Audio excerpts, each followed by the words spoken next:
Previously on The Guardians of Fehal.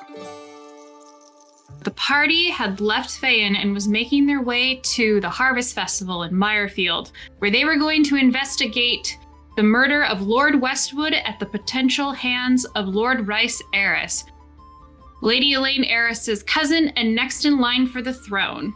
While on the way there, they talked about some of the political situations they are running into with their escort, Lord Karen de Sternis, who Rhiannon trusts and also is one of Elaine's most loyal supporters. While there, they settled themselves in Mirefield, specifically inside the keep's yard in Lord de Sternis' magical mansion.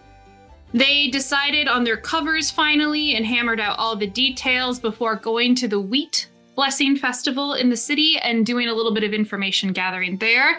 And then finally, heading into the dinner for the night and trying to gather information from the different servants. Nora and Felix were at one of the servants' tables and learned about some mysterious illnesses and guards getting sick.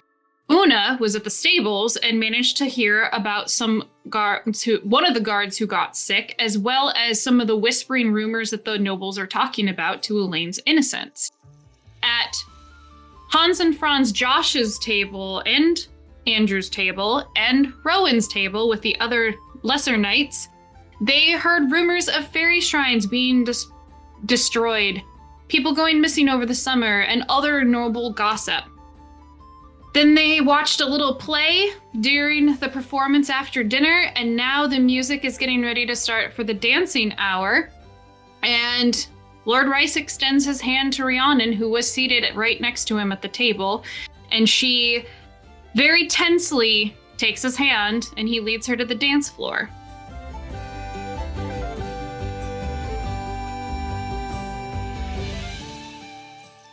Not about that part. That's how you know he's a douche. I know, he's a douche. I hate him too. Okay, so Rice has extended his hand to Rhiannon, and she accepts. It looks very polished and almost a modest sort of attitude. However, for those of you who know her, you can see that she is wearing a mask of civility right now, so hard it's probably made of steel.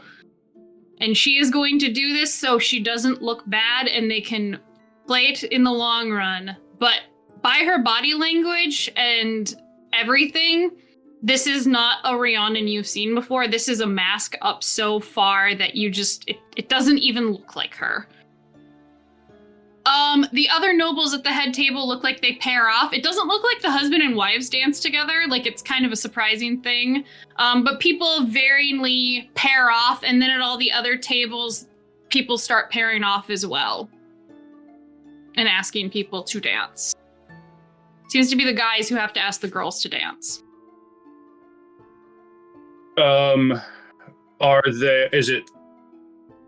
Is it all nobility that's doing this? No, the servants and other knights are kind of going around too and asking. What were you saying, Lauren? Felix is actually going to get up and go over to Nora and ask her to dance. Oh, yeah, he's just sitting right next to each other, right? Mm-hmm. Okay. Nora at first is kind of taken aback because she's never been asked to dance before. And she'll just kind of like her head goes down a little bit and she leans over to Felix a little bit. I don't know how to dance. Not like this, at least. Don't worry. I'll teach you the steps. It's fairly easy. Okay. She'll go ahead and take his hand and go wherever he leads her. She trusts Felix, so.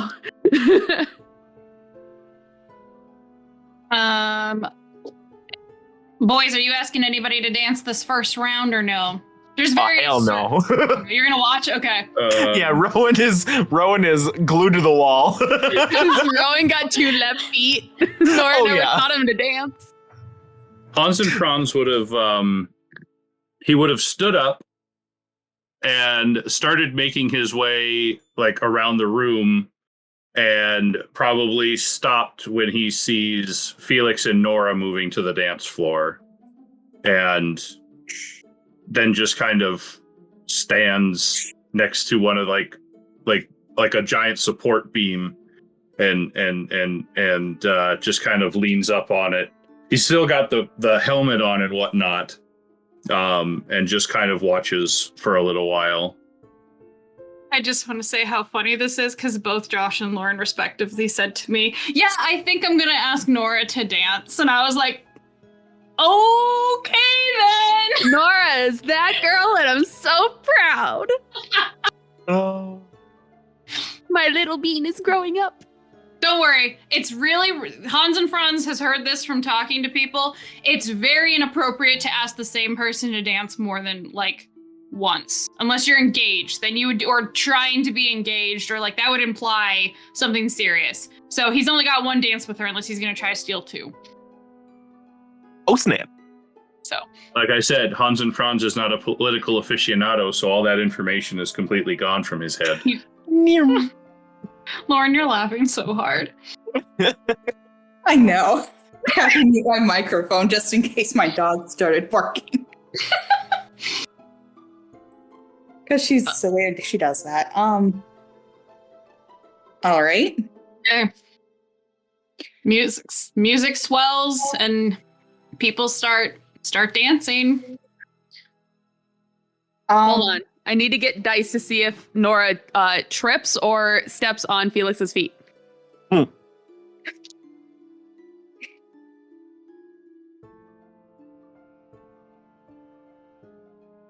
What do you consider this role being, Lizzie?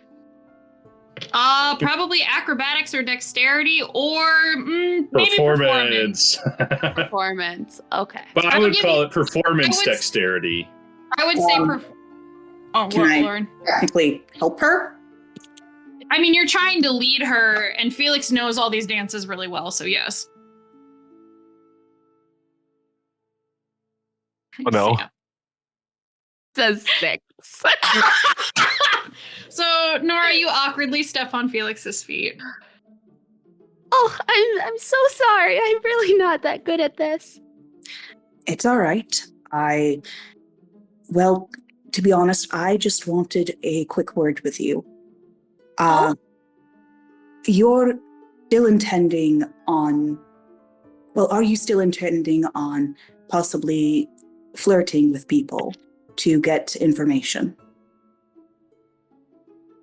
Maybe? I didn't really think about it too much, to be All honest. right. It's all right. So do you see those knights over there?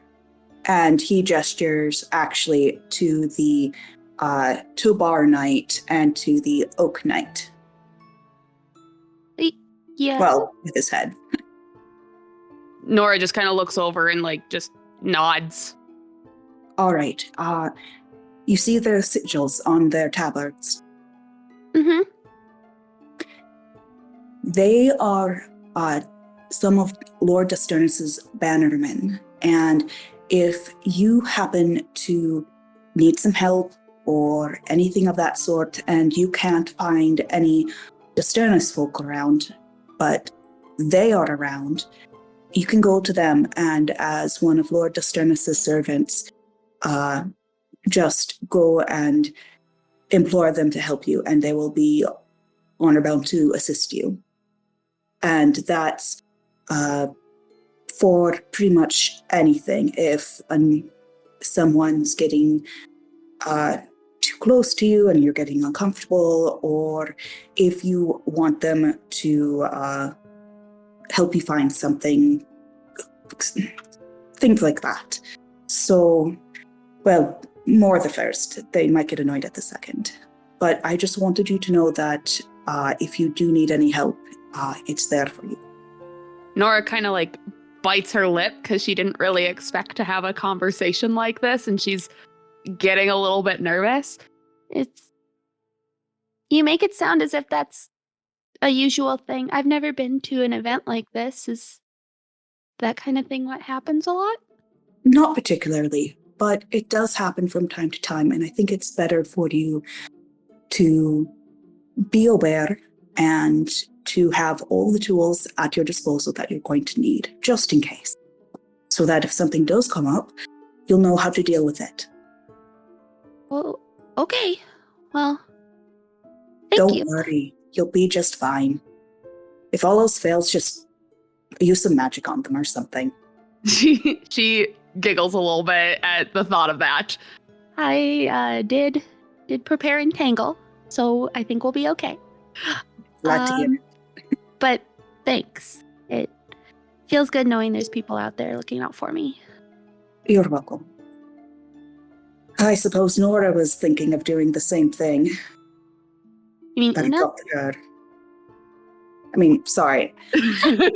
I suppose Una was thinking of doing the same thing.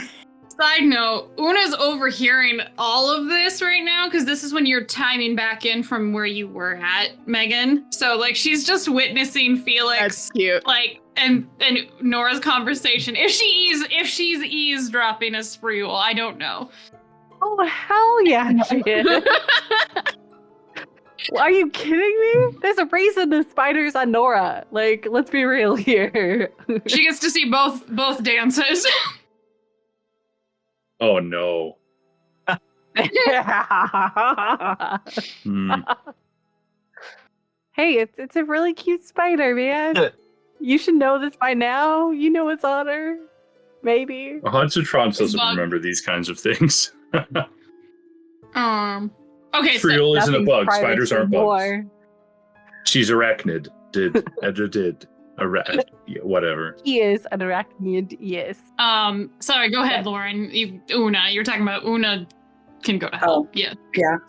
I suppose Una was going to be flirting as well, and actively trying to do this. Perhaps I should tell her about it. Or if you'd prefer, See her tonight, I'll let her know, but based off of kind of Una, I think she can handle herself. I think she'll be okay. I think you both can. But she did, give me Spreewell for the night, so I think she'll, let us know one way or another if she needs help. But Felix, see the spider? Can Felix see the spider, Lizzie? Yeah. Where is it at? Where's Probably. Spreewell hiding on her? He was in between her dress ruffles, if I remember correct, towards the top, like near the waistish area, on the hip, in between like a ruffle, if I remember correctly. Somewhere hidden, Like but behind where the he waist looks like he belt? blends in. well, I mean, her dress is probably Yeah. black or at least in a dark color, so you'd probably Yeah. blend in pretty well. Well, Yeah. hang on. Let me look Hidden. up Sternis house colors, and I can tell you. Well, I mean, they would always, like, no matter what house color it is, they would always be a very muted color, so they didn't stand fair. out too much. Yeah, I'm just seeing what color his house is because I wanted to just see if like maybe it's like a dusty something. Give me a minute, indulge me. Indulging. Sea olive. You could either be in black, and you're maybe it's more in like the chain thing, to show that you're like a they're called like heraldry chains or something. They're like, yeah.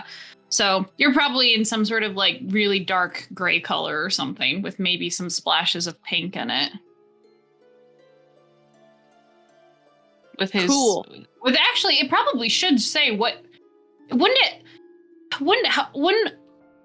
have like a mark on it? Because if the knights they're out on their tabards, the servants thing should have some sort of insignia. That's, So you guys, it's your world. I mean, if yeah, that's I would assume that it would have some, right? Like, Lauren, you researched this I'm stuff. looking. Wouldn't servants have some sort of iconography of what lord they served on them? Like, maybe not the full chain of office, like if they were on like their upper arm. sleeve. Okay, yeah. So you actually have the Sternis patch on your sleeve, probably. Yeah, they probably would have had like very muted or black tones for most of it. And then the patch itself would be somewhere that's kind of like unassuming. Okay. Somewhere they could present it if needed, but they're supposed to kind of like not stand out, so they didn't put a lot of print onto their clothing. All right. So, anyway, Nora will make a gesture, kind of like with her eyes down to her, like, waist. He's just kind of hidden down there. All right, that's good. So, what are you thinking about the rest of the feast?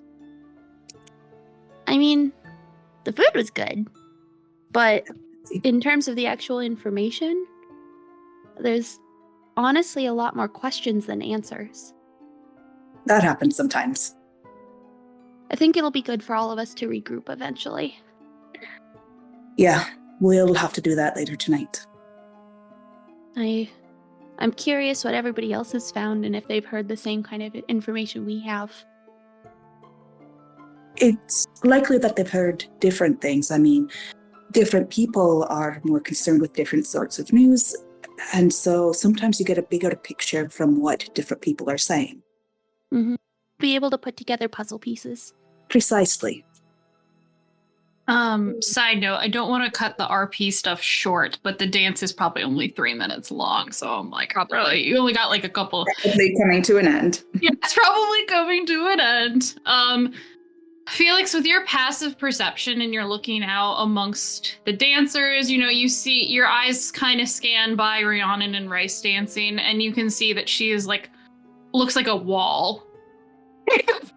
And like it looked like she looked more composed at the beginning of it, and it looks like she's just getting more there's more of that cold, a cold rage building. The whole I'm not gonna smile at all, and I'm gonna look like I'm doing this out of duty only. Is Rice talking to her? Yeah, you can see them talking to each other. It's probably more her having to listen and him just chattering on. Yeah, is what I'm assuming. Yeah. Felix definitely frowns at that. As you're watching them, though, there's another pair that spins past you, and it's a face that you recognize, but under surprising context. Back a long time ago, when you followed your lead from the Venerable, who was somebody who was higher up and ended up meeting with some representative of the nobles, who you thought were both Lord Westwood's men.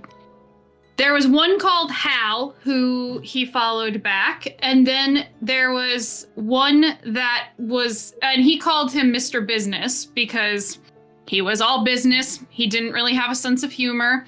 The other one he called Mr. Pleasure because he was much more flirtatious, and especially by what happened during that, he just seemed more easygoing. And that one said he was one of Westwood's guards, and his name was Sir Drake. This guy, who you remember the other Sir Drake calling Hal, is one of Lord Griffin's knights. And you recognize that because of his heraldry. But you remember that from when you followed Vestrum back from the from your hideout, the Dandelion, to the Wicked Wench, and eavesdropped on that conversation right before all this happened. So you notice that as the dance is wrapping up. So Nora, you've been dancing with Felix for this dance, and I think that he suddenly missteps as he sees this couple going past. Nora just kind of tries to kind of catch Felix a little bit and get him back on track. Is everything okay? Just made a mistake, that's all. Yeah, I'll catch you up later tonight with everyone else, all right? Okay. If you need anything else, let us know, but have fun. You too, Nora. Thank you for the dance. What? You guys finish your dance, and we're going to go back a little bit into the middle of this dance. Hans and Franz, as you're leaning up against the pillar watching this, you hear a voice of a man next to you with kind of a gruff voice say, excuse me, my lord's daughter wishes to ask you something. And you turn, and there is a knight in heraldry that has a, what's their sigil? It looks like a horn sigil on them. And standing next to him is kind of probably like a 14-year-old girl who is dressed pretty traditional. It's probably her first ball, and she's just staring at your helmet. He's like, Lady Phoebe wishes to ask you something about your helmet. Hans and Franz will turn and I guess to not be towering over her, get down, kneel down on one knee. And let's see, what was the voice I used? Yes, super gruff. what is your question, Phoebe? The knight is like, it's Lady Phoebe, sir. The helmet, turns up towards him. What is your question, my lady? I want to know how you made it. I've never seen metalworking like that before. And you can just tell, from her eyes, she's just studying the mask, Yep. on a level of appreciation. Which, for Hans and Franz, having a nobleman's daughter be, this nerded out and excitement is very, kind of surprising to him. But she's just, super excited about, how did you make it? I've never seen any metalworking like that before. It has such a beautiful hexacomb shape in it.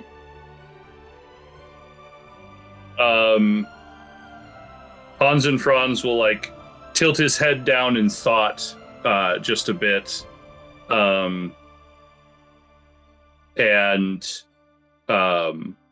kind of move his helmet a little closer and whisper, "Magic." What? Are you a priest as well? Do you follow Tactius? I've never seen any of his craftsmen make this before. No, my lady, Tactius is not one whom I follow, but I am a craftsman. And she's just super interested, and the guard is kind of a little bit uncomfortable, with we probably shouldn't really be talking, it's okay, but it is a little bit I don't know if he has this look of, actually, Hans and Franz, give me an insight check. No, I'm actually good at that. 11. Okay. It's not great. For some reason, the knight is starting to look a little bit uncomfortable, and looking at her, and then looking at where her the other some other people in the room are. He's getting kind of concerned about the conversation and stuff like that. And he says, Lady Phoebe, I think your mother wouldn't want you to miss your opportunities to dance. And she's like, I don't care about that. I want to know what this is what god he follows, where he could make this. And he's like, my lady, your father and mother follow Tactius. You're not and she's like, I don't care. I want to know. Hans and Franz will stand up with this kind of this knight talking down to this 14-year-old, this young girl, and kind of, I guess, maybe hearing the crescendo or whatever of the music, ask, my lady, would you like to dance? He is sure. It's kind of clear that she's not so really as experienced, at this. It's her That's first fine. ball. Hans and Franz doesn't know what a dance is. Yeah. So is this is the first song is ending then? So the second song. Yeah. Okay. Yeah, you can do that. And the knight is wait, what? No. He's like, sir, she is not of a station for you to be able to do that with. Does the lady refuse my request? I think her parents would object. And she's like, you just told me, and my mother said she wanted me to dance with people, so I'm doing it. And it's a knight. It's fine. He's technically a noble, and Lord de Sternis is well respected. And she just kind of offers her hand out, all right, you can take me out to dance. It's fine. And he'll, so the etiquette of like taking her hand, I guess maybe like more daintily, is not necessarily in his mind. So he probably will like grab, do like a full hand grab and just like hand in hand lead her onto the dance floor. Okay. The knight looks like, oh my god, like what did I just let happen? Why did I let her talk me into this? And Phoebe is quite happy, and like it's very clear, like just so for audience sake, she's 14, it's her first ball, but the way she's talking to Hans and Franz, it's not like she's like a crushing like adolescent. She's just genuinely like, oh my god, you have a cool helmet. I am so interested in metalworking and I want to nerd out with you. Is Tactius a god that we've heard of before? Yes. Yeah, he's the Tactius is a god that Hans and Franz has actually read stuff about because that was one of the crafting books that he got in the beginning. Was from Tactius to the Fae about magical crafting. So there was okay. Yeah. Got it. All right. So and I believe he has a temple in Feyan, right? In the temple district. Yeah. Okay. So yeah, Hans and Franz will, or I'll refer to him as his current moniker, Helm, will take Phoebe onto the dance floor and, I guess answer her questions kind of vaguely. Like not specifically, like he wouldn't mention the Bendaya or Moru or Angid or Forian or anything like that. Concepts than names. Right. He would talk about a village on the west side of the mountains is a goddess of fire, healing, and craftsmanship. And that is who he follows.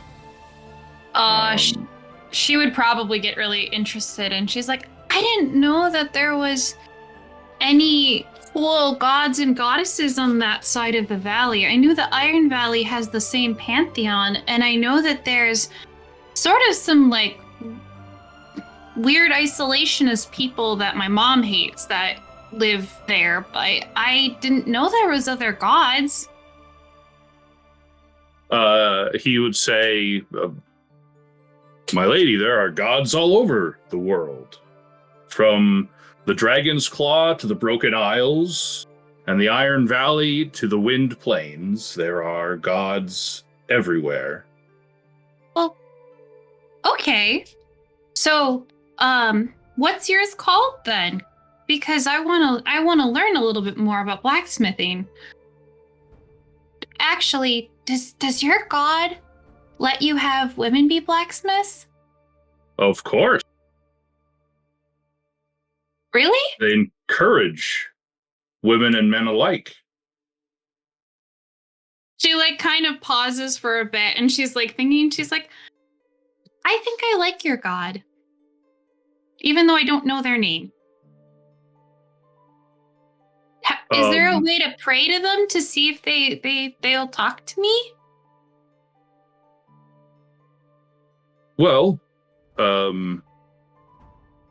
he'll actually kind of probably slow down his probably very awkward dancing. Like she doesn't seem to care at all.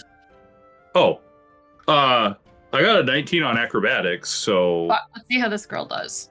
Apparently, Hans and Franz ain't too bad right now. Ooh, she's not doing good, but it's probably because one, she doesn't really seem like she wants to be here doing this. There's also a height difference. For you.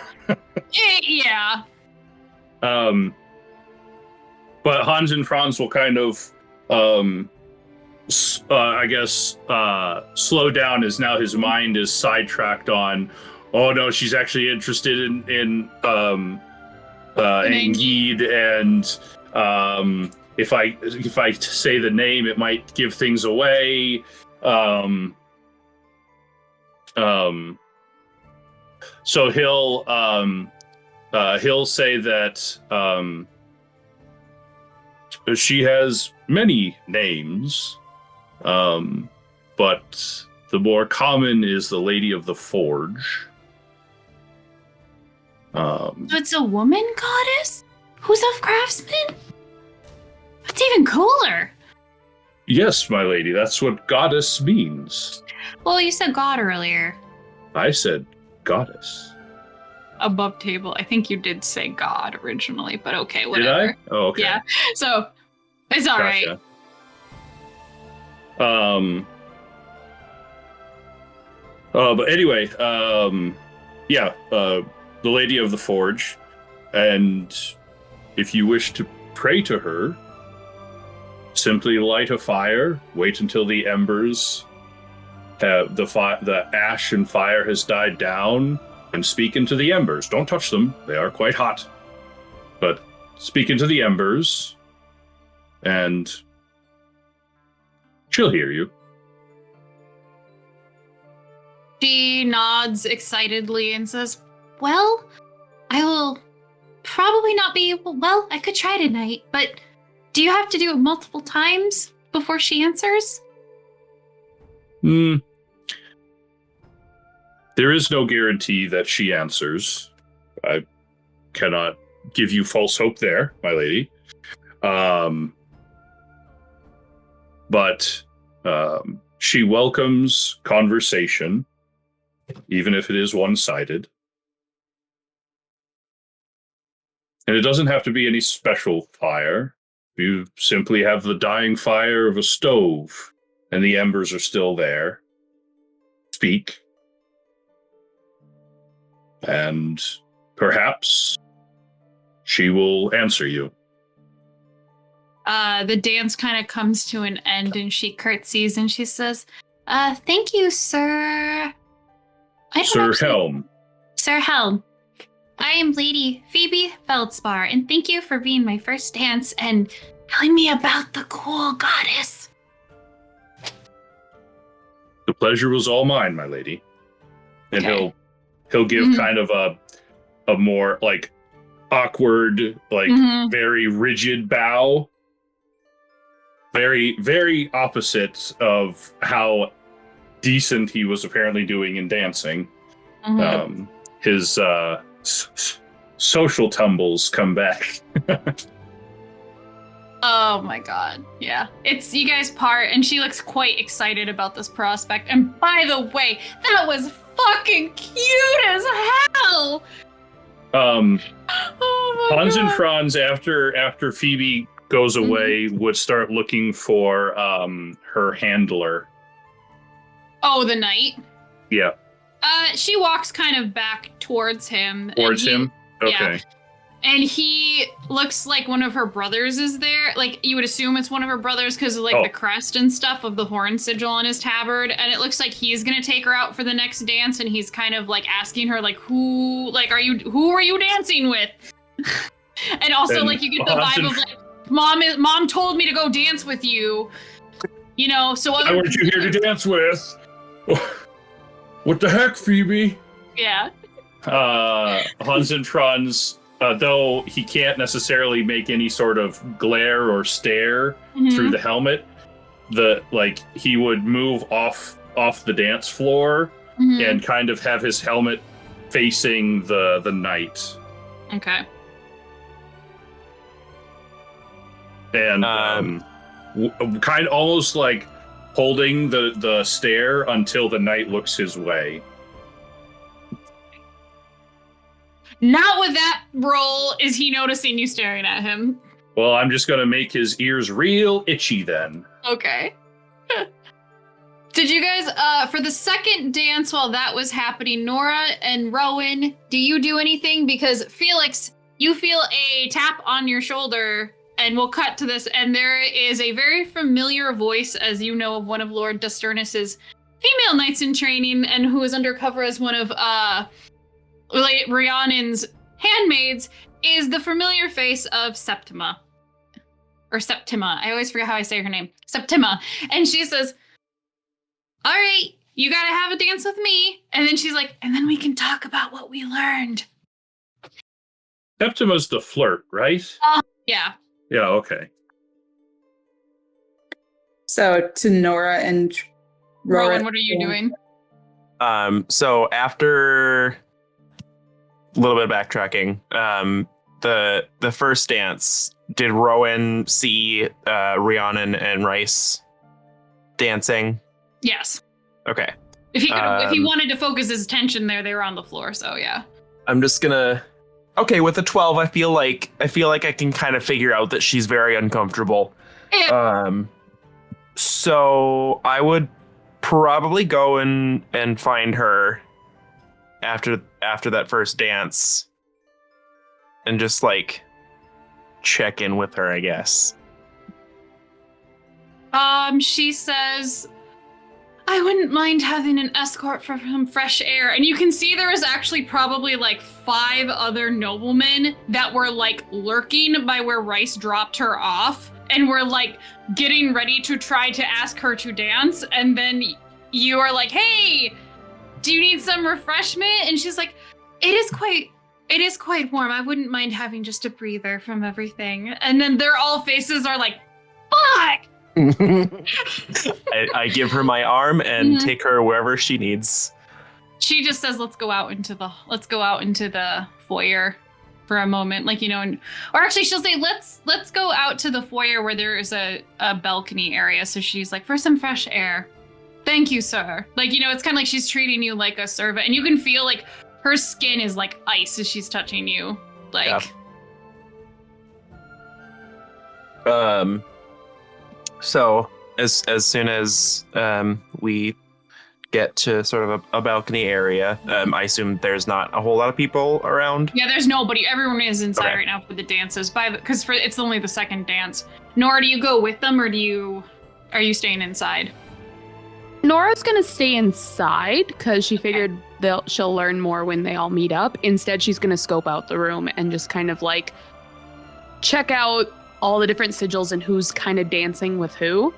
And if there's anybody that's particularly maybe getting a little bit more friendly than the single dance respectively kind of thing. What do you mean by getting more what do you She's mean? looking for people getting flirty with each other. Oh, okay. He wants to learn. Gather in the He goss. wants to gather info Okay. and see who's with who.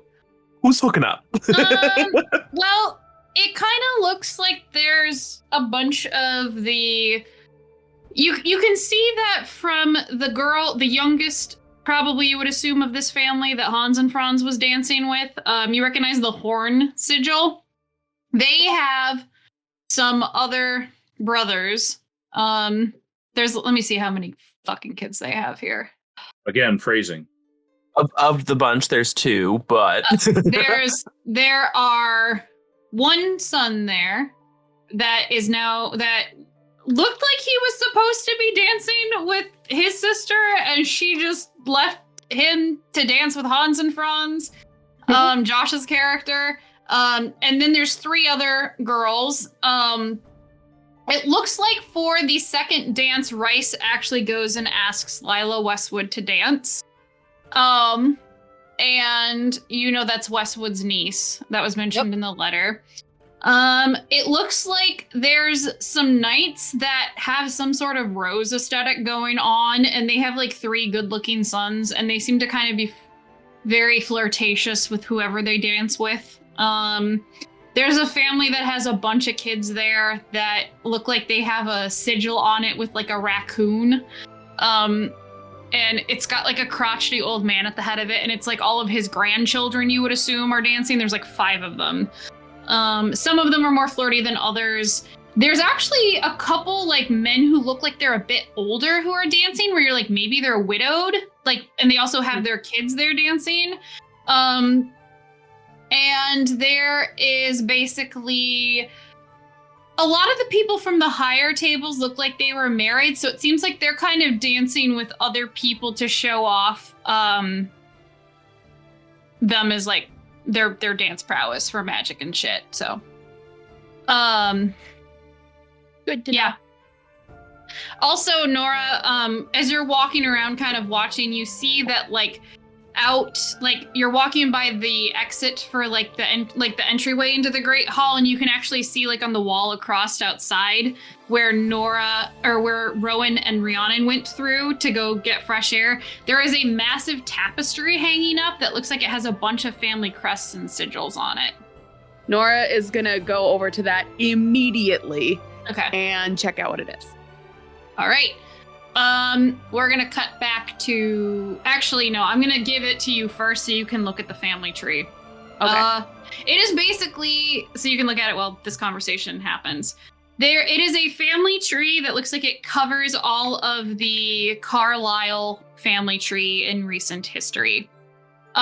So you can see there's several crests under each of the name. I don't have all of them listed under there because that would have been really fucking confusing on here, but you can look at it and ask me about anything specifically. Where did I put it? In the player channel, Yep. or Yep, so everybody can look at it, and yay. just because. That's a big family tree.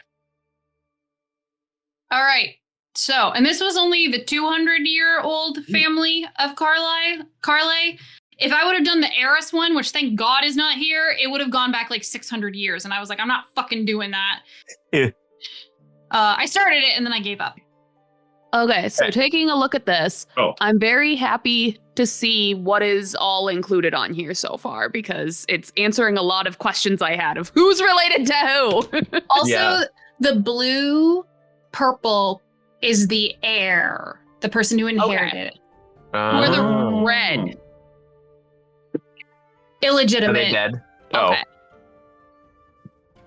Oh, Interesting. Winston got busy. Okay, so we've got the Sternis he had on 3 here. children in the same year. Jeez, Winston, calm down. So much going on in this corner. So Rhysand Carley River married Clarissa Carley in the year 995 of our Lord such and such. Oh, wait a minute. There's a Blackburn in this list. What? Wait, yeah. Where's my notes on that? Devon Keister. Devon Keister married Marissa Blackburn in 1050. As a note to the listeners, Rice Eris was born in 1197, so this is a little bit. There's another Blackburn in here too. There is. Edalee Blackburn married Chandler Carley in. Is that on the 1046. left? It's on the left side. Let's Are see. you thinking? Who are you thinking yeah. the Blackburns are? So the Blackburns, I remember them from I think the fighting pits. It was Lord Blackburn was one of the dudes that I think bet on my brother. Yep. And won a bunch of money from Rice. Yep. No. No? Blackburn was the one who was there recently when Felix went and eavesdropped. Westwood, Briar, and Evelyn were the ones who bet on Hans and Franz Okay. and won a bunch of the Exile and won a bunch of money. Isn't Blackburn the Monster Hunter troop thing? No, that's the Westwoods. That's the Westwoods. Dang it. Okay. Hold on. I gotta look at one of these letters. Yeah, from Carlisle Blackburn to Rice concerning the noble mouse in the dungeons. Also, the dots are indications of marriages. Yeah. Got it. Hinted by the word yes, married. the Weathers. Question. Yes. What's the first name of the Sternis that we're currently under? Charon. Okay. Okay. So here's, just something that I noticed. The tree at the moment begins and ends with a rice. The progenitor of the tree is Rysand Carle River, and the current last name on the tree is Rice Eris. There's also a rice right in the middle that the tree. Yeah, I noticed that. Rice Carle. Yeah. So it's clearly a family name. Clearly. So Una, one thing, if you're looking in on this as you're on Nora, you remember reading about Winston's Carle specifically, and he was a massive man whore and had a bunch of illegitimate children, and he didn't have a legal wife, so there was a huge fight over who got this land, and it ended up going to Rice, who got Rice Carle, who got legitimized because she was from she was like a noble as well. So they but there was you remember reading the story about a lot of people suspect that like the gods were angry at him for being such a man whore, because ever since then they've just had bad luck with like kids. Isn't that part of the curse too? Supposedly the crypt curse. Una would have remembered reading about this in the library, that like they know that Rice Carle from that line got away from, like, there was kind of a party thrown where one of the other bastards that had more of like support did like a party, and then he tried to murder all of his half brothers. But Rice got away. Rice got away with his mom somehow, so he didn't get murdered. But a lot of people are like, oh, this. Like, that's kind of a big ghost thing in this house, because of all of that drama, because that one guy. They're all vampires. It's the same Rice. Let's not fool. That's my theory, and I'm sticking to it. Rice is just 500 years old. It's the same Rice. He just reincarnates himself as the new Rice, and that way he doesn't have to change his name, because he's like, oh, it's a family name. Theories, it's a good name, right? Uh-huh. Do you want to cut over? Do you guys want to keep looking at this, or do you want me to cut over to Aaron and Rhiannon? You can cut, and we'll just keep looking. Okay. You guys message amongst yourself in the player channel. Yeah. Aaron, you get outside with Rhiannon. Yeah. And it's weird. It's like it takes a minute for that mask to fully drop, and then she just starts like shaking horribly. She starts shaking. Yeah. Like, it's almost like she's starting to just go into shock a little bit. Rowan will sort of put himself between her and the door so that no one can see her having this breakdown. And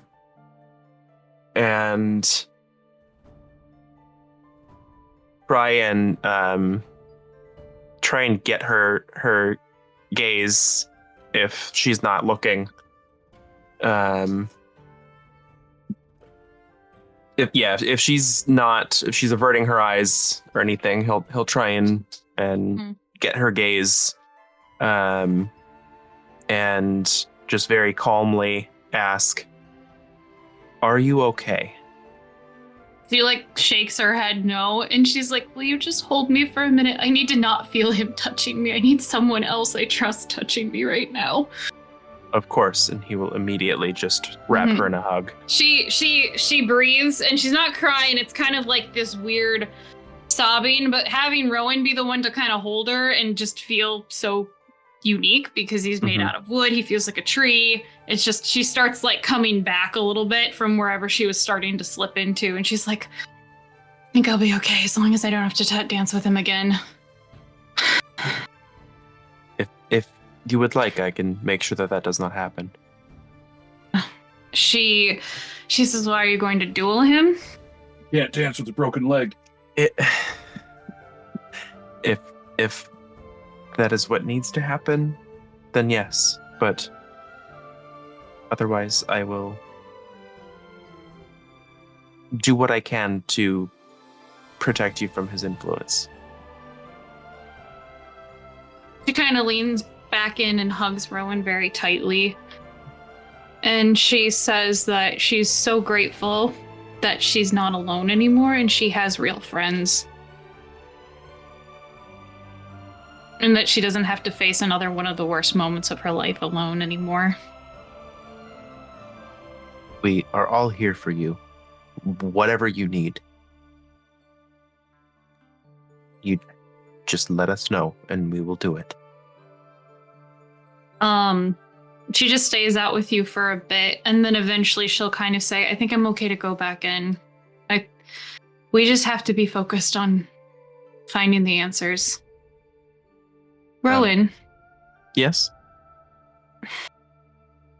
Will you let me fight him with you and find the truth with you? I don't want to stay locked in my room and let other people fight my battles for me anymore. Of course. The whole reason that we are here is for you. Find a kingdom. Of course. But number one priority is making sure that you are safe. There's a slew of other things, but if anything needs to take a back seat, as long as you are safe, then that is the goal. And if you feel that you need to face him, then I will not do anything to stop that. She gives him a big hug. And I'll return the hug and say, and I don't think anyone else will either. We'll see about that, but Lord Sternis might not like the idea of me going to fight someone on my own, but we'll see. We'll deal with that when the time comes. And she'll walk back into the hall with you. She's composed herself again. So is Nora still looking at the family tree? Yeah, she's kind of like making mental notes of what she finds and looking at dates and trying to figure out like. Did you have a question about any of the things that you looked at? I don't think so. Not yet. Okay. I think there might be questions when we all get back together. Okay. Sounds good. Cutting to Felix quickly on the dance floor, because this is what's happening when Hans and Franz's Josh's character is dancing with Phoebe. I forgot what I named her for a second. And it's Septima is kind of like, so what did you find out on your end? Lord Griffin is very likely involved with the Venerable. What?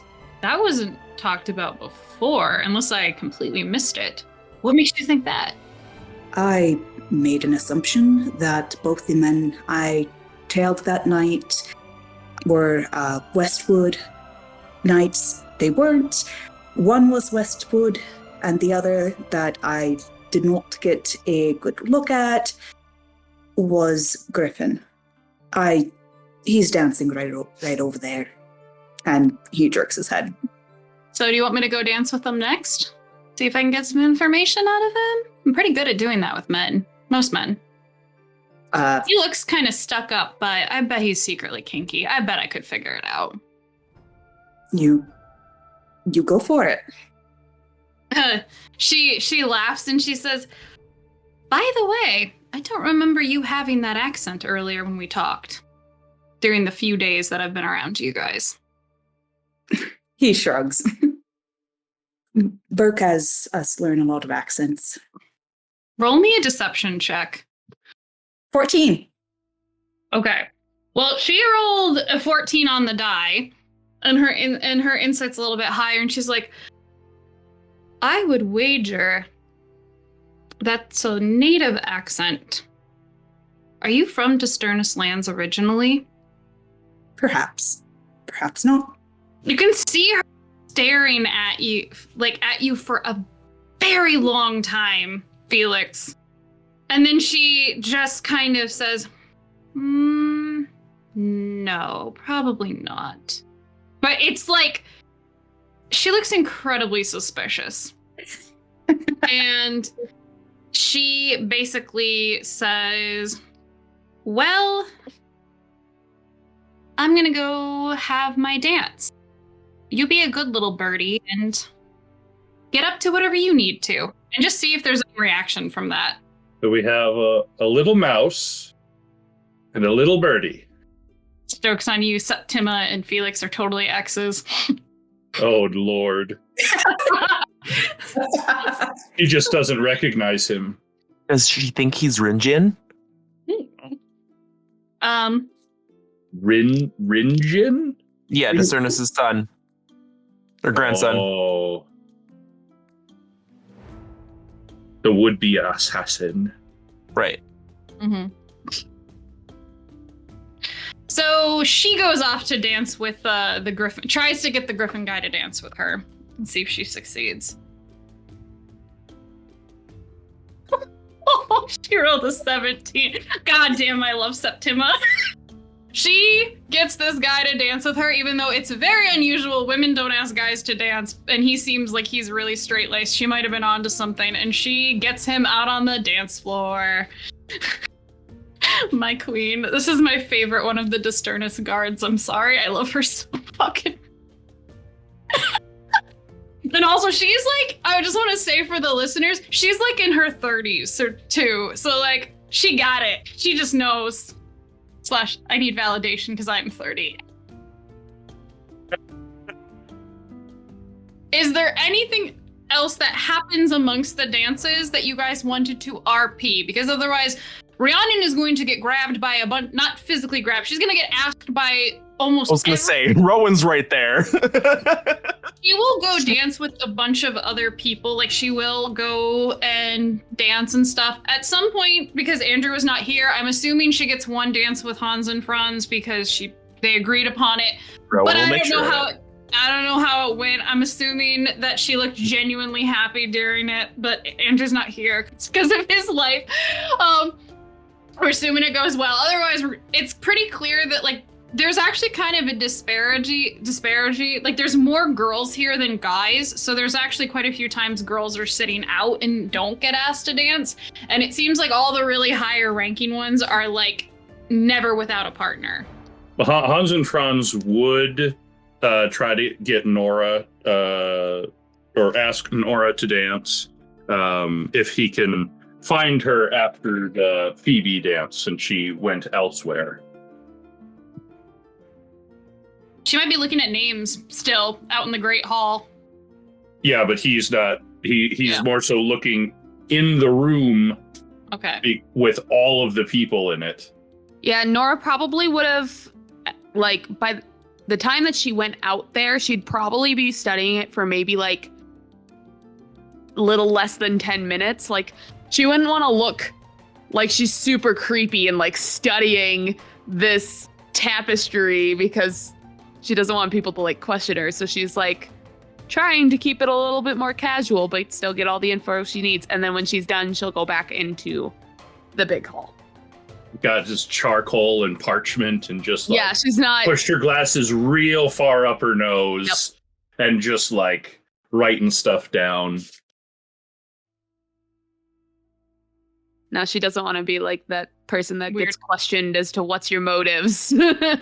Instead, she's just like, no, I'm just admiring the family. And I had no idea Such a there big was... tree. It's such a large family tree. I was just so interested. That's how she's playing it off. But normally trees grow from the ground up. This one looks like it's growing from the top down. But yeah, eventually she will go back in. So. Okay. So 10 minutes, 2 or 3 songs maybe. So I guess the 5th or 6th song, I don't know which, Hans and Franz would ask Nora to dance. All right. Nora would happily accept. Wonderful. Now that she's had one under her belt from Felix, she's kind of like, okay, that wasn't so bad. And so she'll... Now the 2 uncoordinated ones can have a go. Yep. but this also will make her feel much better because she knows she's not alone in being like not super coordinated. So she's like, we're just going to have fun and it doesn't really matter. It's not anybody who's like knows what they're doing and I have to try to like keep up. Have no pressure. Little does she know it matters the world to Hans and Franz. I'm going to roll. I want to see how left feet. Please. Okay, 14. Oh, okay. For a minute, it didn't show up for me, and it was like there's just no number of how you performs. Yeah, it's because I have 3D dice on, so it actually rolls a d20 across my screen. Gotcha. I got a 17 this time. She must have learned a little something. Okay, all right. So we're just right in tune, nice and comfy, not nervous at all. That's a lie. And yeah. Hans and Franz probably making like awkward small talk. Like, have you seen anything interesting tonight? I've never been to a party this big before. All the usual. What were you and Felix talking about? Did he get your number? Nora would respond honestly to everything. Even the what were you and Felix talking about, it would be like, he was just making sure that I was okay and that we knew what was going on and stuff. Well, I'm glad you know what's going on because I still don't. It is honestly quite confusing. Like I was telling Felix, I have more questions than answers at this point. I actually got to answer some questions this evening. Young lady Phoebe was about my helmet and Angid. I didn't tell her the name exactly, but she was actually interested in. I think the lady wants to be a blacksmith. Oh, I mean, I don't blame her for being interested. Your helmet is really nice. It looks really good. You worked really hard on it too. So yeah. But that's amazing that she was interested as well in Angid. Hopefully that means you'll find more people like that as we, talk to everyone. It would be nice.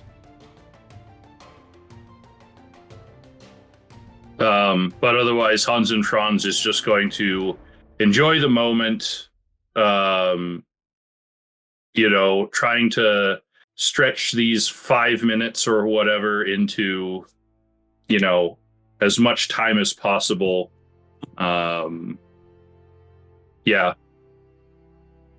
Probably like under his helmet, just kind of grinning from ear to ear, sort of just like, super, super happy, but also, nervous.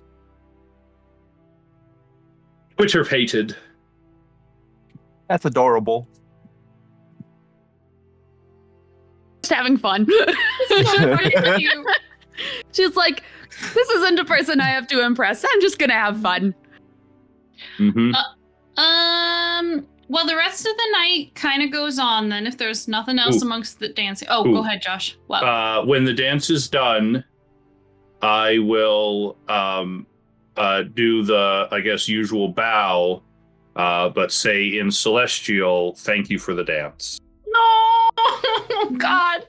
Nora responds, thank you too, in Celestial back.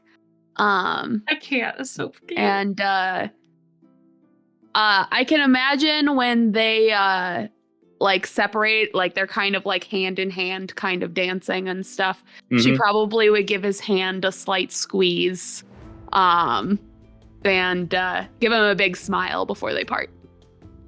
He's going to be staring at that hand all night. What does it mean? I will never wash this hand ever again. If there's nothing else, I guess, for dancing, it goes on. With how long is the night? Like, I guess. Sorry, I don't remember what time the party started. What time the dancing started. Dinner was an hour. The play was an hour. Dancing started at 8, and it's about 10 o'clock, and dancing is wrapping up. And a little bit before that, you guys see that. Okay, so Lord Charon gets approached by Rice, and he was actually going over and talking to Hans and Franz as well. And it looks like he's being friendly and sociable. And then essentially they have a conversation, and Charon nods, like, you know, and they kind of like give each other a respectful parting for the night. And they're anybody watching this can give me an insight check. I'm watching him like a hawk. Insight, you say? I suppose. Mm-hmm. God damn it. 18. Okay. So I rolled a 12 on the person that mattered, Rhiannon, and then in true Rowan form, I rolled a 4. wait, what did you roll insight for with Rhiannon? Oh, with her just dancing? to see if I could tell how upset she was. Oh, sure.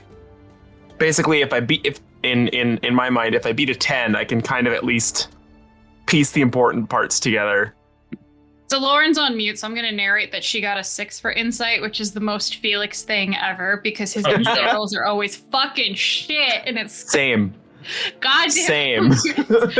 But he can read lips, so he will be able to catch what Rice actually says to them as they're talking. But for those of you who rolled higher than a 15 for insight, when Rice is talking to both Charon and Andrews, Hans, and Franz, he's being very friendly and polite, but there is moments where, like, you can tell that he recognizes Hans and Franz for some reason, and it is very much a fake politeness. So there's that. Charon does or Rice does? Rice recognizes Hans and Franz, Andrew's character, because above table, they met before, and Andrew called him a coward and fucking grabbed his hand, which was basically like, you don't do that to a noble. So he knows. Lauren, because Felix can read lips, Felix catches the conversation, and Rice is being very sociable, and he says that he hasn't had a chance to talk to him sooner, but he wanted to invite him, Lord Charon, to Sternis, and then also this ambassador from the that Lady Rhiannon invited along, and who's traveling with him to go hunting with the lords in the morning if they wish. They would be leaving at like sunrise. And Lord Charon says, I will make arrangements with my crew, I'll make arrangements with my servants to have our horses ready and join you on the hunt. So, and they're doing this very polite, nice dance with each other. Like, dancing around European, like, niceties or pleasantries. Otherwise, you guys, Charon actually comes and sees Rhiannon, like, kind of getting tired out from dances, and there's a couple more people that were like, please let me get one dance in with her, and then it's like, Lady Rhiannon, I am retiring to our quarters for the night. Would you like to stay longer and escort back? And she says, I would actually like to retire for the evening. I'm very tired from all the dancing. Everything has been so wonderful, though. Very much like, and there's a couple people that were like, God damn it! Like, anyway, so y'all see him leave, and the rest of the Sternis servants start following out afterwards, and you guys make it back to the mansion. And Una, you have been with the guys in the stable, and you know that they're heading back. So which guard would start? Volant volunteers to sleep in the stable if you, Una, and Rowena want to go back and check in with Lord Sternis for now, since he wants somebody to stay with the horses for the night. Yeah, I'm game for that. That makes the most sense, especially since he was the one that wasn't partying with us. So, yeah. I'd be game for that. Okay. So you and Rowena make your way back to the... It looks like you guys are kind of sleeping in like a tent area or something out in the yard, but you go inside and it's the mansion. It's very fancy. And basically, Lord Sternis is sitting in essentially a giant, like a dining room.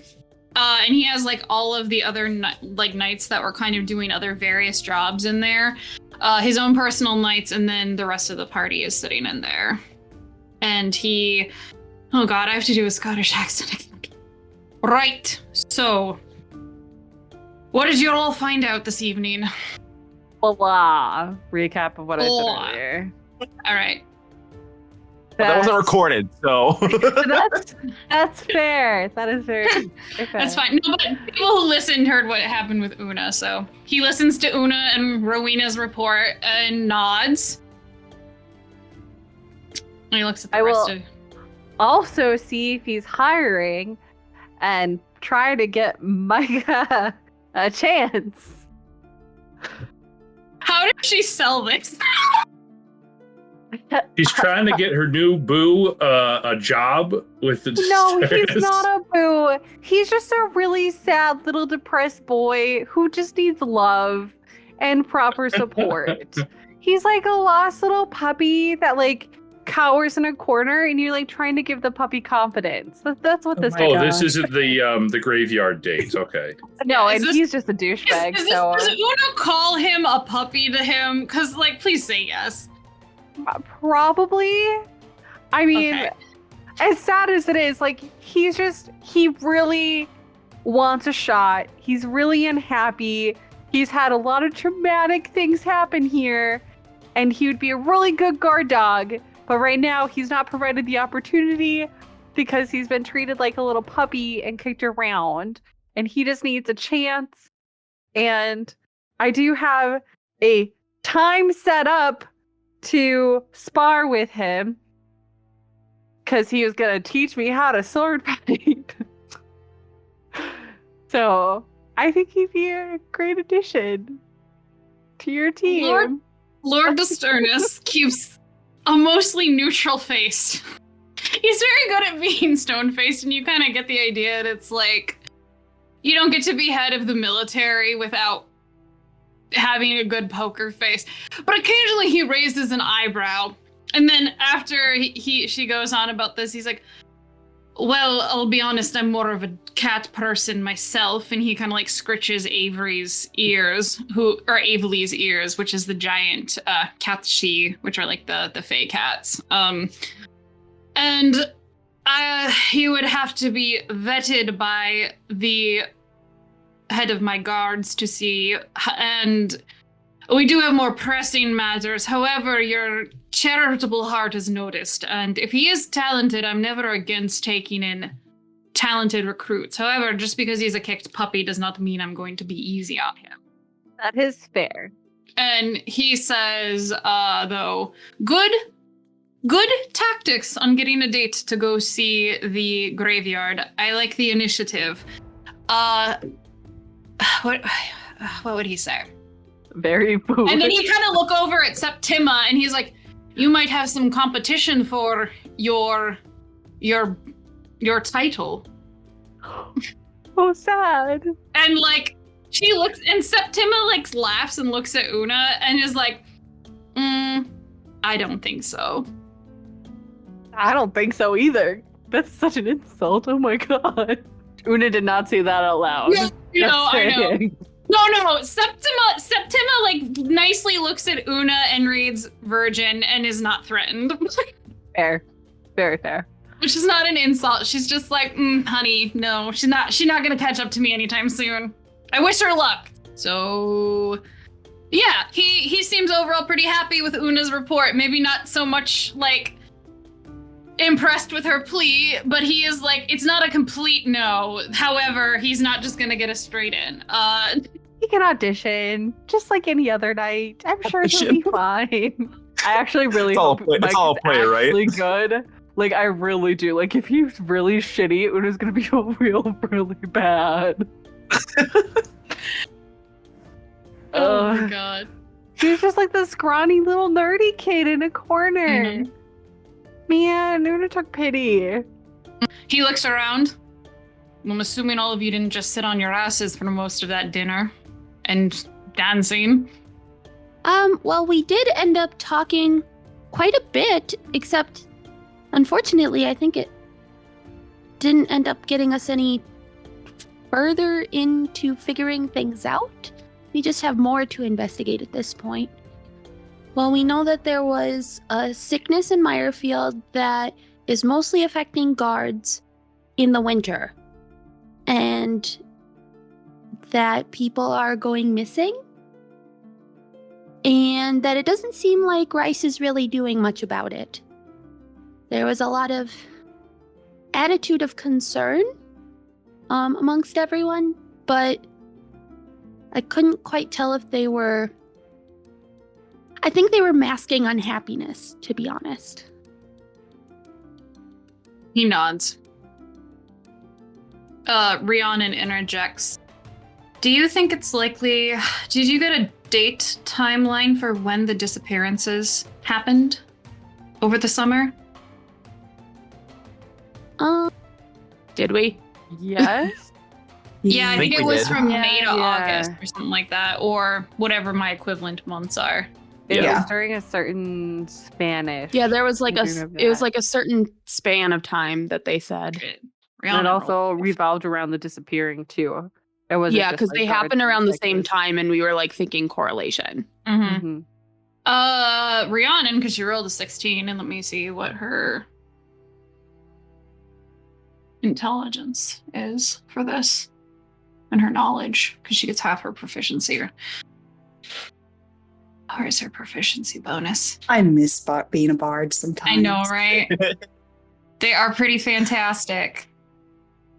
All right, so Rhiannon basically says that I remember rumors of the ghost horse showing up when it was seen in Fehan around she would say the month of Dracea. However, I know that by time it had reached Fehan, it had sounded like people had seen it further outside of it as well before that. So it sounded like it was traveling.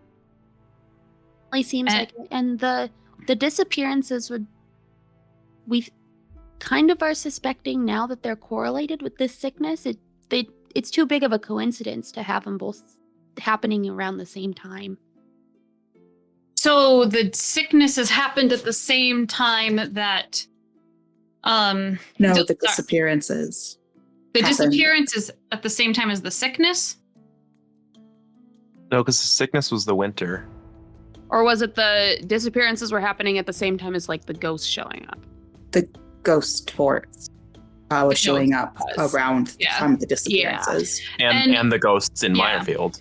Yeah, and Rhiannon says Rice wasn't here though for the last Rice wasn't really here though for the last year. He was exiled he was banished in Feldspar lands.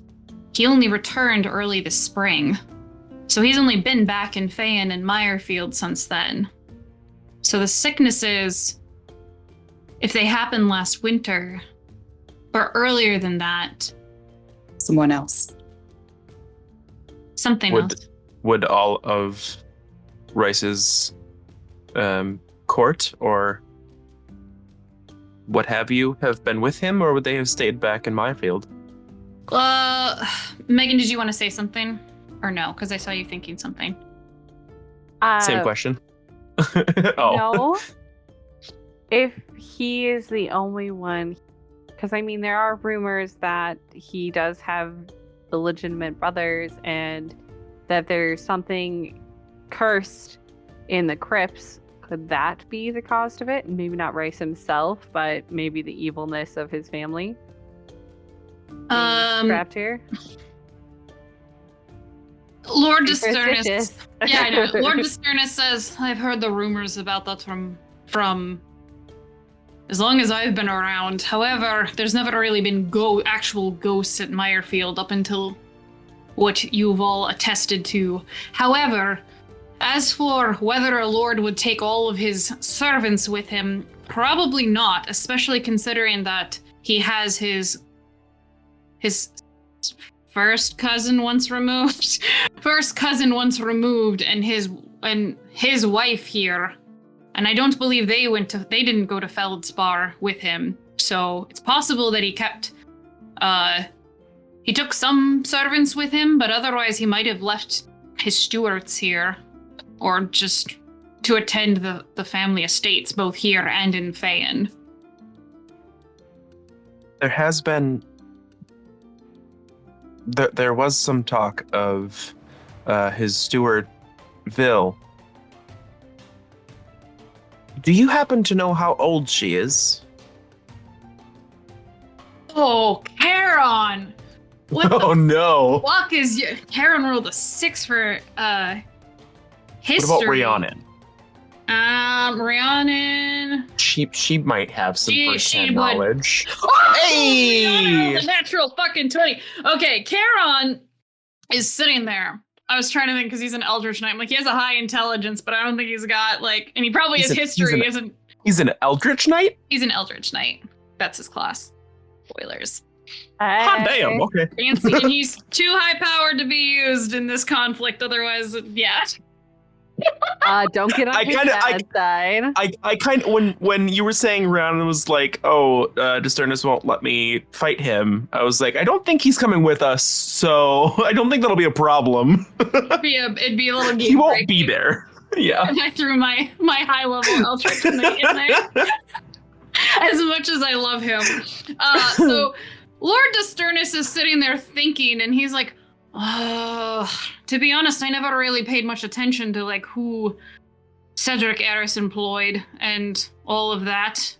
And then Rice's servants. And then Rhiannon is sitting there kind of thinking really hard about it. And she said, I remember when I used to hang out with him and Layla that both of them had said that she had been there since Cedric was...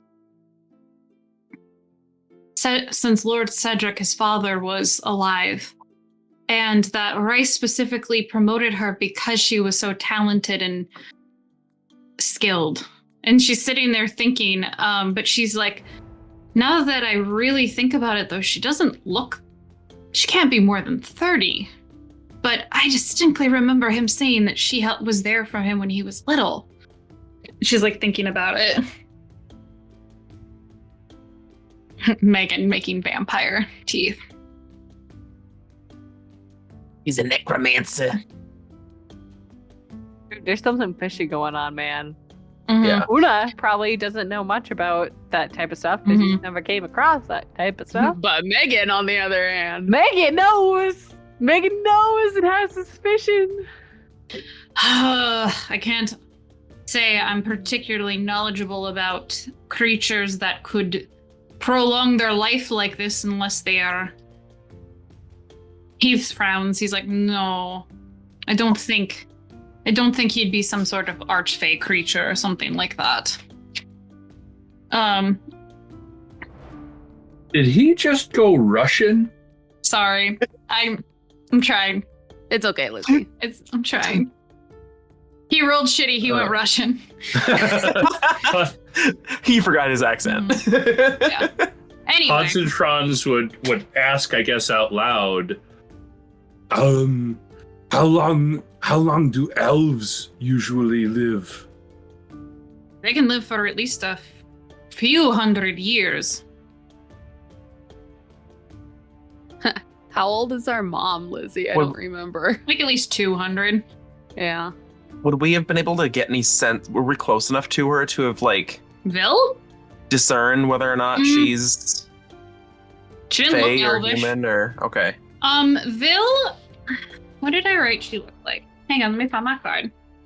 Looks like a bitch. She came up to Rowan and I while we were carrying the she was big right there. trunk. She was like, "Show me those muscles." She radiated MILF energy. She was pale, had black hair and green eyes, very refined and timeless looking. And she's probably on the taller Timeless, side. you say? Pale, you say? What was the last part you said? She's what? She just was very charming and had sort of she had a like level of sophistication to her and elegance that is, you know, was just present about her. She had just a force of personality for even though she was a servant, she just kind of radiated some sort of energy. And Like someone who's survived for years and years and years. Aaron and Josh, you specifically remember that the Oak Knight was asking about any of the single girls that you came with, specifically Nora, and you said that she had a boyfriend, and then you said that Septima was single, and he said she was too old for him.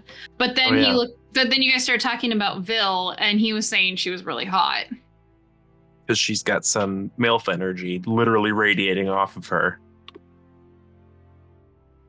Not bi-wife energy, MILF energy. Well, the whole Super thing sketch. is that she has been around for way too long based off of what she looks like. That's Yeah, what she we're probably getting. looks like she's in her mid-30s, but she looks really good. And Charon says, now, that's not always a sign of supernatural things. For instance, I'm 67, and I look very young for my age. It's a bit of a Sternis family trait. And you guys thought he was in his early 50s. And then she... Between 50s and 60s, you're not really saving many years there. But at this track record, this woman looks like she's like in her 30s, maybe. Yeah. But and if she was should be like 60. At least 90. Rice is 20. Rhiannon says Rice is at least 27. Sorry, it's 12-24. She was older when he was born? I don't know how old. I don't know she how could have old. started when she was 15, which would just put her in her mid-30s. Or like 30s or 40s. Mm-hmm. So, I mean, she But could... we need to figure out how old she was when he first was born. Yeah, well, because if she was around for Rice's father... Can I see your birth certificate, ma'am? I mean, that was depends on. I mean, she could have started working when she was 10, you know, which would then put her at that age. But if she didn't start working until she was in her 30s and she still looks like she's in her 30s, right? Then the other option too is if it's not necessarily something that she is, it could also be some sort of glamour that she's got on herself. You know, that's true. Like your leaf. Or she's a hag. Don't druids also have the ability to stave off that kind Once of they're stuff? high enough level. Once they're super high level, but... Is it 18 or 20? 18, I think. 18. Stop aging! Bam! Just Felix does have a couple things that he wants to bring up before we move on. Pretty much he says that he thinks that it's possible that the nightmare that Rhiannon and the group ran into might have been, having to do with some of the summer disappearances. And it seems to have stopped after the party killed it. He also brings up it could be the ghost horse? Yes. He also says that some maids were talking about Layla's dresses getting, let out a few inches and being ordered a few inches larger around the waist and, stomach. So. And who is Layla again? Westwood's niece, right? No. No. That's Lila. There's too many Laylas, and... No. I remember. Layla, yeah. Layla is Rice's first cousin's once removed's wife, who lives here, too. Oh. Okay. Ronan always makes a face when her being pregnant probably is not much of a scandal then. Yeah, it's actually kind of like Rhiannon actually says, it's about time her husband actually showed up in her bed. Has he been absent? When I used to be around them, I remember her saying that he was a womanizer, which makes sense because Rice is as well.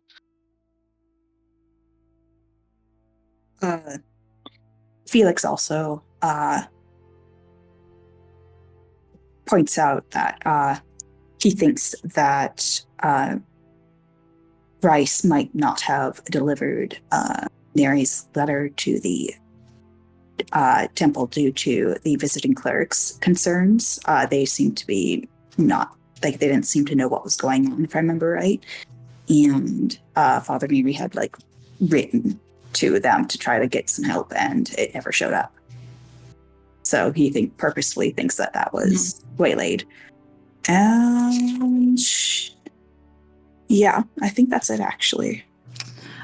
Septima, because I'm sure the other guards have various news, but Septima actually looks at Felix and says, you didn't mention what you told me.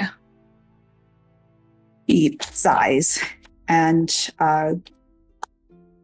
thanks her for reminding him. There's too much going on at the moment, I think. And he goes on to share that he recognized one of Lord Griffin's men as one of the two that he had followed from the brothel that night when they had met with the Venerable. Lord Sternis sighs and he says, well, that was something I was hoping wasn't true, but I was not completely surprised about. As soon as you mentioned Blackburn was some Blackburn in that note you showed me, I had a suspicion that Griffin probably was somewhat tied to all of this. It's a great misfortune to have somebody on Elaine's council as part of the Venerable, as well as Westwood, when he was alive.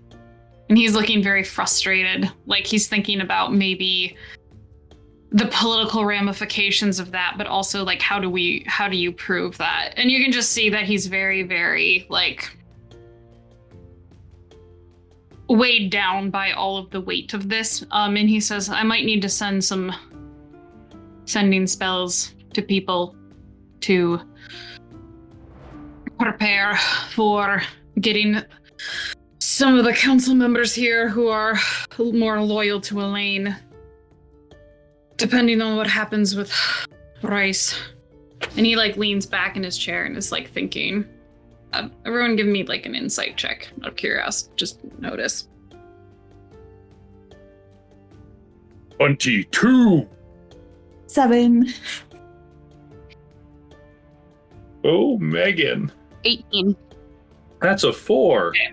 Everybody who got above a 17, it's more like a casual observation. You can see that like throughout this conversation, Septima keeps looking at Felix occasionally, like more than she normally would, with kind of just a very stoic look on her face, but then she's not really saying anything. That's all. Like, She keeps stoic looking at look who? like, Stoic? Septima has been looking at Felix with a stoic expression on her Like face she occasionally, while we're recounting. it's not like she's doing obvious looking, but she's very subtly occasionally looking over to Felix and has a very stoic look on her face when she does. Is it like she's trying to say, or like silently like pressure him to say something, or like she's trying to figure something out? She's trying to figure something out. Okay. But Heron also leans forward and says, I know that some of you have some business on a date to the graveyard tonight. I would urge that you don't do much more than investigate, though. Tomorrow morning, I got invited to go hunting with Rice, and I accepted because I think it would be wise to see who was talking to who. And Megan's shit-eating grins. And he's like, he also invited our ambassador friend here too, and I will need some guards to accompany me. We'll probably be leaving at sunrise and back late morning, if not a little bit later than that. So he sighs. mean, if my brother's going, I would like to volunteer. He nods. I will gladly go as well. Yeah, it depends on who you think would be best in their current position to go with you.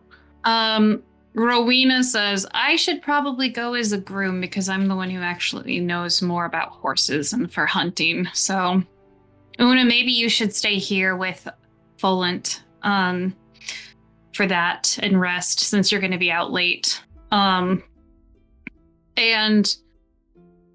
he says, I trust that, well, is it just you going to the graveyard tonight? He looks at Una.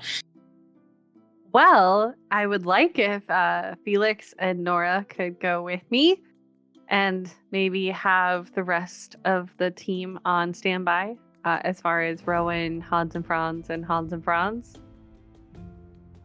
If I'm not needed elsewhere, I'm okay going. Felix? I'm good to go. Yay, team stealth mission!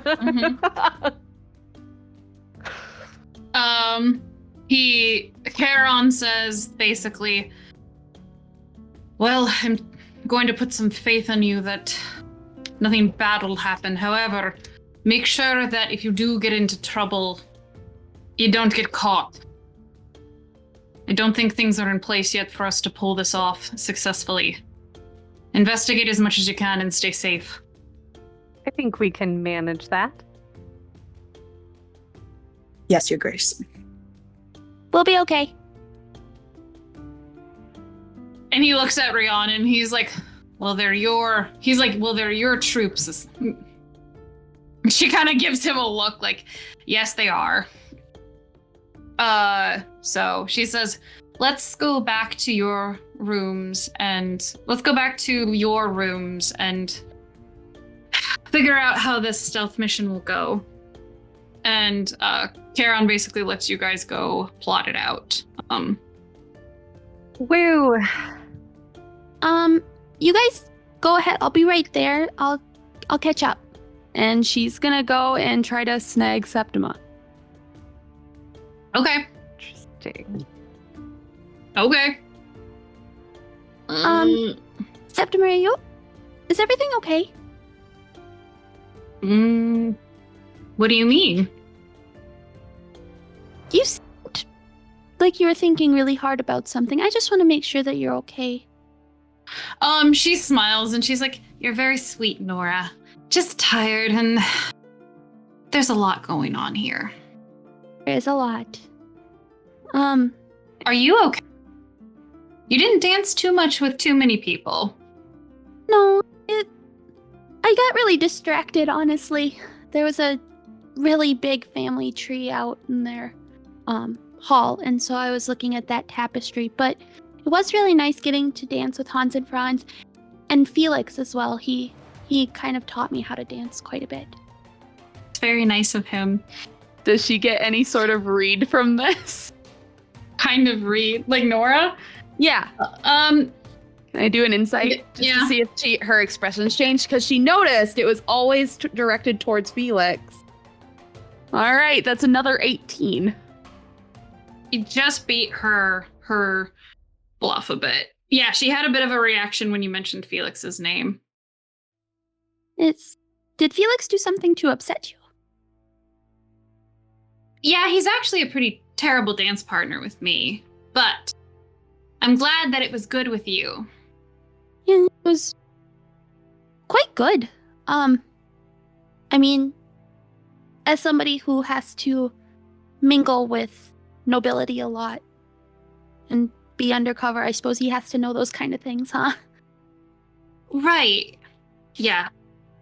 Very much so. Are you and Felix familiar with each other? You seem to know him a bit. Well, I tend to get to know people pretty quickly, and he does remind me of probably one of my exes. I have quite a few of those, to be honest. Oh. I didn't realize it was something like that. but I don't know if Felix has been in the area for very long. I honestly don't know much about Felix. He's very nice. You don't know much about him, but you trust him? She kind of like gives an eyebrow raise. Well, I've worked with him quite a bit, and I know he's very good at what he does, and that he would never put us in harm's way, so that's why I trust him. Thought he was part of your group. Mostly, yes. He's just very private. You guys are just giving each other like a look. So how exactly did you meet him then? We were on a job together, just traveling and helping out, and we went separate ways and then ended up meeting again after a little while, so. But he's been very helpful, especially when we don't quite know where to turn for certain things. He seems to know a lot about nobility. That's a very useful skill to have, especially with where we are right now. It is. But remember, if anyone gets creepy with you, he asked about this earlier, and I don't remember above table if no one was there for it. It is true where we do know how to castrate people, so if you really need that, let me know. I don't need anything like that, I promise. But if that happens to come up, I'll let you know, I suppose. I don't know, I do wish I knew more about Felix. He seems very sweet. I feel kind of bad that he's not able to open up a little bit more. This is like such an awkward thing to have happening. I'm just trying not to laugh. Well, I mean, maybe you should use your cute little face to win him over. Okay. She kind of gives that look of like, nobody's ever told me to do that before, but I'll take your word for it. And then she says, now, good luck on your mission tonight. Keep everyone safe. Well, really try. And I have things I should probably check on. And she'll like leave you and stuff, but it was just like incredibly awkward, Nora. Like there, like you couldn't quite catch her on everything, but there was something there. Nora knows, and she just kind of like gives like a reassuring nod, and it's just like, all right, have a good night. I better head off and see the others as well. Okay, so back in the room, Rhiannon says, well, what's the plan for sneaking to the graveyard? Our goal when we get there. What are we trying to necessarily look at? Well, I think that because it seems to be a hot spot of weird creepiness, just getting a feel or a look around without getting in trouble while looking, if that makes sense. I thought it would be an easy, nice way for us to look around without guards being like, hey, why are you down here? So I think it's just a way for us to get down there and see what's there. I don't know if we should try to actually break into the crypts. I would assume that there's going to be alarms of sorts. Well, he said he was taking me to the crypts. That's what he said. Well, he said I have the it written. Oh, no, did I have misspeak? crypts. Okay. All right. He was taking me to them, supposedly. Allegedly. If he gets too handsy, gonna just kick his butt and make him forget. That's what we need to do. Rhiannon asks, so you're going and you're going and you're going. We don't really have a way to communicate, so back. Unless we leave Spreewell. Yes, that is my plan. To leave Spider Spreewell with you guys. Otherwise, I think I should go dressed as Sophia. Because I have my sending stone, and I can message Hans and Franz, Andrew's character, back in the mansion if something goes wrong. That would be good for you to be able to message feathers like that.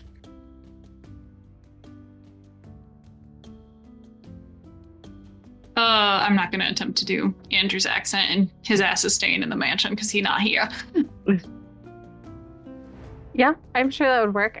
That'd also prevent him from getting the wrong idea if it's just us. So Perhaps it should be a double date. Could we work. could do that. Have you and If Hans and Rhiannon? Franz isn't going, would you need an escort? Well, Hans and Franz, and she looks at Josh as Hans and Franz, are you planning on going or staying here? Because I could sneak along with Felix. She pauses before she says his name. And I could go with Felix, and you could both be on a date together, or Rowan could wear the hat of disguise and look different. If we all I'm want to go. sorry. Who's all going to the crypt? Una? I definitely Nora, don't think there should be a lot of Rhiannon, people. Felix. At least not a lot of visible people, because then he might be like, what the what, and cancel. Well, me and Felix would be Stealthed. Nora would be stealth because she would be, I'm assuming, in animal form. I don't stealth, Well, you could be but part of a double I'm date. also going. But Well- who would be my date? Rowan looks at Rowan. Otherwise, Because Rowan's not stealthy. What's wrong? I also could help with the stealth part for those who aren't very confident with it. So would you want to be on me and Felix's shoulders? One of our shoulders? Whoever it would make more sense to. Well, we would be, him and I would be stealthing. Well, I could. Or she could I go suppose- on Hans and Franz and Rowan as well, if they were stealthing just right behind. That So way, I who's- could I'm help going them out. hunting in the morning. You don't want to go then. You're going to stay here. I- together. I definitely don't want to, Be up all you night. know, have a weak head in the morning when there are weapons, you know, out and about. Mhm. Well, we should be back, what, midnight? 30:30? But they're At the leaving to go latest? hunting at 6 a.m. Yes. So Well, that's and not Enough a time full for rest. sleep. If That's not anything a- were to go wrong, Rhiannon looks with- at Felix like, shut the fuck up, bitch. Like, that is not enough time for sleep. What? well, and with Rhiannon coming with as well, I mean, she could easily message the guys to come and join us. If needed. If Mhm. needed. But that is a good point. Rowan, maybe you should stay if you need to sleep. Above table, she doesn't know that Rowan doesn't really sleep. I only need a few hours of sleep a night, so if that is of anyone's worry, then I don't think it's a problem. She kind of like cocks her head like, oh, so you don't actually sleep? No, it's something that's a little uncomfortable, but I'm sort of always awake, Oh, even when I'm resting. that must be very, very hard sometimes. It can be. It's just the way it's always been. So I never thought anything of it. But people get uncomfortable Her face thinking. is like, you can see the look on her face is like, that is good information to know in the future. Some people don't like to know that I'm sort of always Watching. watching. Oh, I mean, I like knowing that. That's good to know. Rowan is going with, then. Felix perhaps- smirks at that. She gives Felix a look of like, shut the fuck up, bitch. Don't you say a thing. If Rowan is going with, then perhaps I should be on his shoulder instead, so that I have a better chance at helping him out. Well, Stealthing. Well, okay. So do we want Una to be completely alone on the date with this guy, or do we want it like she brings a friend, or like it's a double date? I mean, I Maybe think I we can should- be okay. I mean, I can defend myself if needed. I think the other thing too is, if we're looking to get any information out of him, it might be better for him to think that she's just her Me. for maybe a romantic date. Okay, so I guess I'll be stealthing then next to Felix and the rest of you then. That'll be fine. If he starts getting handsy, I'll just break his hands. That simple, right? Well, Pablo sounds like gives a heavy nod, just like yeah. somebody breaks somebody's legs. I mean, well, if he touches me inappropriately, then, and he doesn't listen to no, then it's his own fault, I guess, right? That's how that happens? You break his legs. I mean, that's yes. what you do. Yes. I don't know if I can do legs. I think I can do fingers. I've done that before. It's like when I accidentally is your stabbed that kicking? guy. All you gotta do is put your heel right into their kneecaps. Well, do you know what happened with the band-aids? I tried doing that and it didn't go very well. I thought you said band-aids. I was like, what? Band-aids. Do you guys know where I put the band-aids? I can't find them in the first aid kit. Yeah, but there were like 10 of them. It's just this one guy. That's true. But he is definitely a big guy. He's about as big as Rowan. I do have one other question. Would it be a good idea for me to be an animal up front?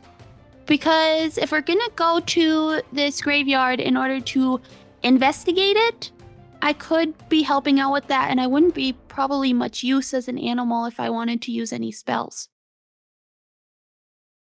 I mean, if you can help the rest of the group be stealthy in your human form, because that would help you as well, correct? Yeah. Then I would say just you with the rest of them, and then we'll just be in front of you. So that way, if you needed to assist in some way, you could. So my question is, we do have this potion that is pretty deadly. Oh yeah. I don't want to use it on him. Yeah, the one that we made for Yep. That's just Lynn. potent, Yep. and it got mixed Yeah. with the drunk berries. Yeah. Yeah, The it's pretty whoopsie much potion. poisoned now.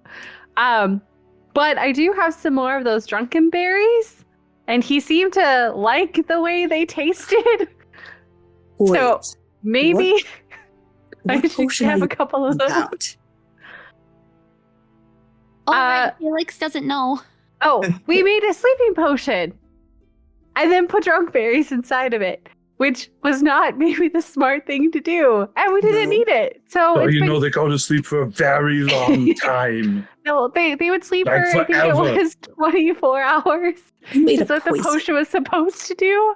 However, the longer it sits, the more potent it becomes. And then we Dump it put out. alcoholic berries inside. Don't beat it out. Get rid of it. You're going to Well- kill someone with it. Yeah, no one know Porter. when it could come in handy. It might come in handy eventually. There are some really bad people in the world, but I do have these drunk berries still. Pretty sure we have like a half a pitcher left. Remind me to never ever leave an open drink around you. Well, I mean, the dr- just a drop in Lord Rice's cup and our problem's solved. We can go home. right? Right? Except I'm assuming he probably has like a food taster, Yeah, unfortunately. However, that was You not shoot- Rowan. you put an Rowan arrow. does not think like that. What if you had like an injecting arrow? So like you filled it, so it's like a syringe on the end of an arrow, and then when you shoot it, it just puts it right into them. You just figure out how to make those. As a previous archer, I thought about that. I was like, if I dip my arrow in poison, but it's like it's got to be ingested, not just like, Yeah. there's a little bit coated on the This arrow. just makes me think about the. Venom versus poison. That's the This just argument. makes me think about the Skyrim Dark Brotherhood quest where you have to Yeah. infiltrate as the chef. Yeah. We'll just do that. We'll just become the food tester and not actually test it and just deliver it directly. Yep. I am immune to poison. Immune or Yeah, there you go. No, you're immune to disease. I don't. Well, maybe it is poison. I always get confused whether it's disease or poison. Well, and technically, is this an actual poison, or is this just a really bad sleeping potion? I have advantage to saving throws against being poisoned. Yep. And then I have resistance to poison damage. Oh. I am immune to disease. I mean, just food for thought. Eventually, I mean, as a food taster, food for thought. If this fails, and we can't find anything on him, Rhiannon shrugs, and we think we can poison him. Maybe that's not the worst thing in the world, but that's probably not the smartest thing. I'm still gonna have to research on how to make injecting arrows. Hounds and frowns, that's for you and I to figure out together. Hold on, let me just multi-class into Alchemist. Yeah. Sure. Could probably make a little tiny flask, maybe. Mm-hmm. Yeah, you gotta figure out a way for like when you shoot it and it like goes inside like a needle and then like all the goo goes inside the person. Just make a really sharp flask. Yeah. Well, But it can't leak while it's flying. I'm going to go and get changed. So maybe you all want to get into darker clothes as well, unless you want to be visible. I will make myself look pretty. Wait, are you doing the... Hang on a minute. I'm doing disguise self like I did before. Okay, because I'm like, you're gonna disappear in the dark, Una. I know. No, actually, he has to have a lantern with him because he's human and he can't see in the dark. Okay, so True. like you'll be I figured visible. I would have a light source as well because literally I would be legit invisible. Sneak up on him, be like, "Hi." Oh my god! So All my right. goal is to have some sort of light source, like a torch or something. Because yes, I was a little concerned about that as well. But on the plus side, if he starts getting handsy, I can be like, back away, disappear. So he'll never know. I think I have one slot left of disguise self to do 2 slots left of disguise self for today. But I'll do it right before we go. Okay, so with that note, I'm assuming you guys all kind of go to be change. Yeah, Rowan will just sort of fiddle with his hat of disguise pin and turn into still a human form, but not the same as his Sylvester persona, and wearing all black. You're gonna have like the hat too and the mask, so it's just your eyes. Yeah. So you guys go get changed. Felix, as you go into your room, you immediately see with your...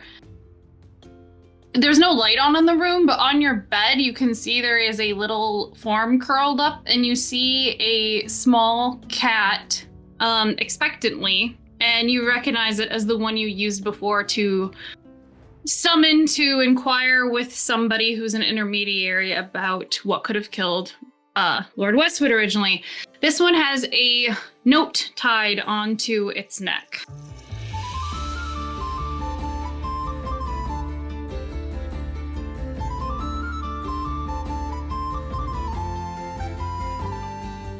Did Felix get a new pet cat, or is something else afoot? Find out next time on the Guardians of Fehal.